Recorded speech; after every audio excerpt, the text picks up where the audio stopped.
Donald Trump is a threat to national security. He cannot be trusted to responsibly manage U.S. trade and military alliances. Situation 6, NATO. On April 4, 1949, the North Atlantic Treaty was signed. This union of 12 nations became known as the North Atlantic Treaty Organization, or more simply, NATO.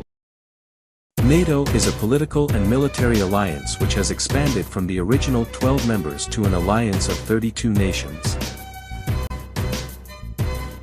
Politically, the alliance promotes democratic values and enables member nations to consult and cooperate on defense and security-related issues.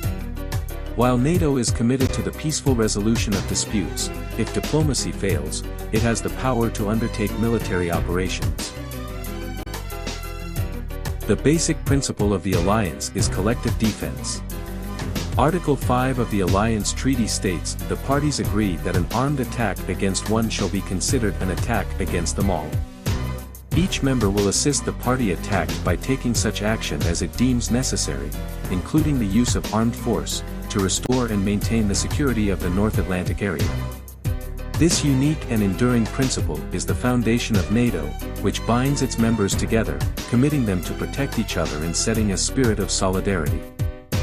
Trump, who several times stated that he did not see the point of the alliance and has threatened to withdraw the U.S. from the agreement, admitted that he initially knew little about NATO, and ignoring its deterrent effect, assessed the pact from his usual financial perspective. I didn't even know what the hell NATO was too much before, but it didn't take me long to figure it out, like about 2 minutes. And the first thing I figured out was that they weren't paying. We were paying almost fully for NATO. He confronted the leaders of the member nations with this viewpoint at the dedication of the new NATO headquarters in May 2017. NATO members must finally contribute their fair share and meet their financial obligations. But 23 of the 28 member nations are still not paying what they should be paying and what they're supposed to be paying for their defense. Trump's comments revealed that he did not understand NATO funding. While NATO does require direct contributions to fund the organization's operations, a commitment all members have met, most NATO defense spending refers to each country's expenditure on its own defense. In 2006, and reaffirmed in 2014, the organization set this member nation defense spending goal at 2% of the country's gross national product. In 2024, Trump prioritized financial over deterrent concerns, threatening that he would not necessarily honor the Article 5 commitment, thereby undermining the basis of the alliance.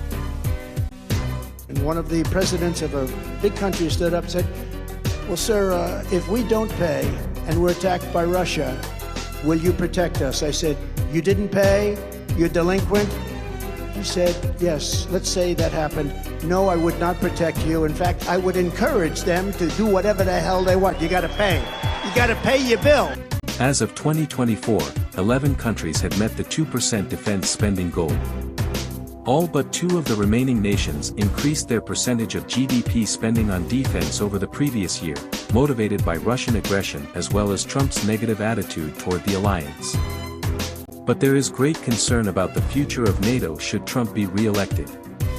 Many, like his former national security advisor John Bolton, believe he will end U.S. membership in the organization. Well, I think there are 2 main things to worry about. One is in national security, where there's no telling what he's going to do. I personally, for example, am convinced he will withdraw from NATO, which would be a catastrophic mistake, but I think that's what he will do. I think this is something he feels strongly about. He thinks the Europeans still aren't paying their fair share. He thinks they have negotiated very negative trade deals with us. I think he's looking forward to getting out of NATO. Because he does not understand NATO's contribution to the safety of the United States and the international community, Trump has sown distrust in an alliance built upon mutual trust and could fatally wound the alliance with U.S. withdrawal, thereby creating the greatest possible threat to national security.